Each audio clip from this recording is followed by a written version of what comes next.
ప్రస్తుతం ఆల్ ఇండియాలో పుష్పరాజ్గా జేజేలు అందుకుంటున్న అల్లు అర్జున్ ఒకప్పుడు పాల బుగ్గలతో ఇలా ఇద్దరు మామల చెంతన కూర్చున్నారు.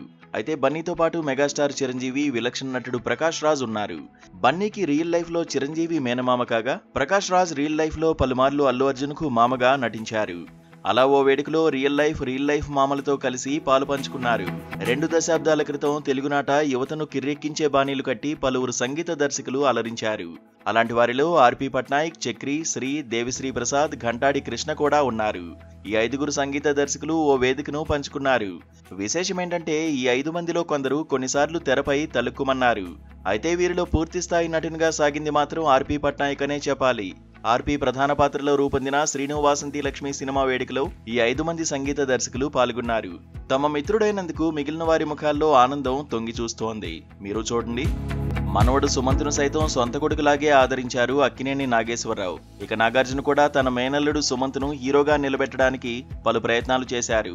నాగార్జున నిర్మించిన సత్యం సినిమాతోనే తొలి సక్సెస్ ను అందుకున్నారు సుమంత్. సత్యం సినిమా వేడుకలో తాత ఏఎన్ఆర్, ఆ చిత్ర నిర్మాత అయిన తన మేనమామ నాగార్జునతో కలిసి ఆనందం పంచుకుంటున్నారు సుమంత్.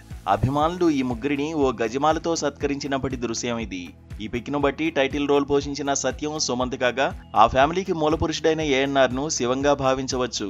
ఇక మన్మధుడిగా సక్సెస్ చూసిన నాగను సుందరం అనాల్సిందే కదా. తనకు ఆరంభంలో భారీ విజయాలను అందించిన దర్శకులు రాజమౌళి, వివి వినాయక్ తో కలిసి యంగ్ టైగర్ ఎన్టీఆర్ ఓ వేడుకలో ఇలా దర్శనమిచ్చారు.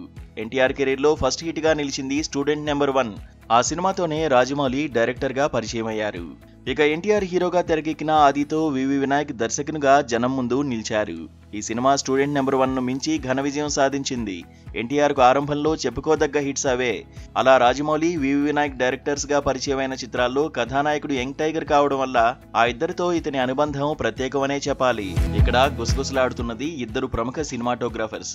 ఇద్దరు దర్శకులుగాను మారారు. అయితే గురువు కన్నా మిన్నగా శిష్యుడే డైరెక్టర్ గా రాణించారు. ఎందుకు వీరిద్దరెవరో చెప్పాలా? దర్జాగా చేయి వేసి ఊసులాడుతున్నది గురువు ఎస్ గోపాల్ రెడ్డి. బుద్ధిగా చేతులు కట్టుకుని వింటున్నది శిష్యుడు తేజ.